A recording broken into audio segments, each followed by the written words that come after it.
নমস্কার প্রিয় দর্শক। ভারতীয় উপমহাদেশে শুধু অশান্তি, যে পশ্চিমবঙ্গ বাংলাদেশ এই ধরনের জায়গায় প্রতিনিয়ত সাম্প্রদায়িক দাঙ্গা, সাম্প্রদায়িক বিভেদ লক্ষ্য করা যাচ্ছে। তো কেন এটা হচ্ছে? তো আমরা যদি ইতিহাসের দিকে লক্ষ্য করি তাহলে আমরা দেখতে পাবো ব্রিটিশ শাসনের সময় থেকেই এই ধরনের সাম্প্রদায়িক দাঙ্গার আগমন ঘটেছিল ভারতীয় উপমহাদেশে।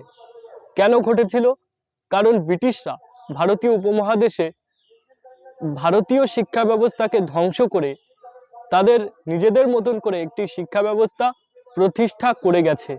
আর তার যে দুর্ভোগ, তার যে দুর্ভোগান্তি, তার যে কুপ্রভাব, তার যে কুসংস্কার, সেটা এখনো ভারতীয়দের মধ্যে চলমান রয়ে গেছে। তো যার জন্য ভারতীয় উপমহাদেশে বিভিন্ন সময় বিভিন্ন রকম অশান্তির সৃষ্টি হয়ে থাকে। তো এটার জন্য দায়ী ব্রিটিশদের তৈরি করা এডুকেশন সিস্টেম।